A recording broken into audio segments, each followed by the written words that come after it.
ವೈಭವದಿಂದ ಜರುಗಿದ ಚಾಮುಂಡೇಶ್ವರಿ ತಾಯಿ ದೊಡ್ಡ ರಥೋತ್ಸವ ಇಂದು ನಡೆಯಿತು. ಬೆಳಗ್ಗೆ 9:32ರಿಂದ 9:42ರವರೆಗೆ ಶುಭ ಲಗ್ನದಲ್ಲಿ ರಾಜವಂಶಸ್ಥೆ ಪ್ರಮೋದ ದೇವಿ ಒಡೆಯರ್ ಹಾಗೂ ಯದುವೀರ್ ಕೃಷ್ಣ ದತ್ತ ಚಾಮರಾಜ ಒಡೆಯರ್ ಚಾಮುಂಡಿ ತಾಯಿ ಉತ್ಸವ ಮೂರ್ತಿಯನ್ನ ರಥೋತ್ಸವದಲ್ಲಿಟ್ಟು ಮೆರವಣಿಗೆ ಮಾಡಲಾಯಿತು.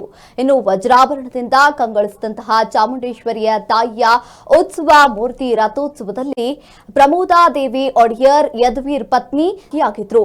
ಕಣ್ಣು ಜಮಿಸುವಂತೆ ಅಲ್ಲಿರುವಂತಹ ಎಲ್ಲ ಭಕ್ತಾದಿಗಳು ಚಾಮುಂಡೇಶ್ವರಿ ದರ್ಶನವನ್ನ ಪಡೆದು ಪಾವನರಾದರು.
ದಸರಾ ಆದ ನಂತರ ಉತ್ತರಾಭಾಡ ನಕ್ಷತ್ರ ದಿನ ಬೆಟ್ಟದಲ್ಲಿ ಒಂದು ಅಮ್ಮನವರ ರಥೋತ್ಸವ ನಡೆಯುವಂಥ ಒಂದು ಪದ್ಧತಿ ಇದೆ.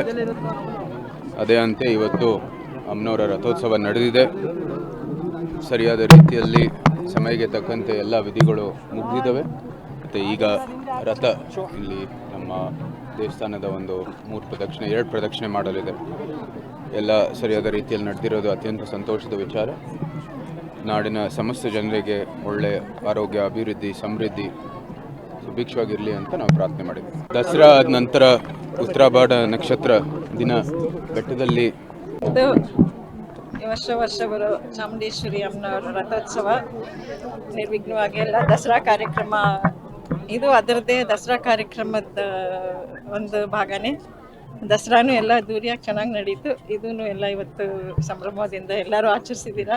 ನಾವು ಅಷ್ಟೇ ಸಂಭ್ರಮದಿಂದ ಆಚರಿಸಿದ್ದೀವಿ. ತುಂಬ ಸಂತೋಷ. ಚಾಮುಂಡೇಶ್ವರಿ ಎಲ್ಲ ನಮ್ಮ ನಾಡಿನ ಜನತೆಗೆ, ನಮ್ಮ ದೇಶಕ್ಕೆ, ಎಲ್ಲ ಇದಕ್ಕೂ ದೇಶ ಸುಭಿಕ್ಷವಾಗಿರಲಿ, ಸಮೃದ್ಧಿ ಇರಲಿ, ನೀವೆಲ್ಲರೂ ಸಂತೋಷವಾಗಿರಲಿ, ಎಲ್ಲ ಜನದ ಮೇಲೆ ಚಾಮುಂಡೇಶ್ವರಿ ಅಮ್ಮನವರ ಕೃಪೆ ಇರಲಿ ಅಂತ ಎಲ್ಲರ ಪರವಾಗಿ ಅವ್ರನ್ನ ಕೇಳ್ಕೊತೀವಿ. ಇದು ವರ್ಷ ಬರೋ ಚಾಮುಂಡೇಶ್ವರಿ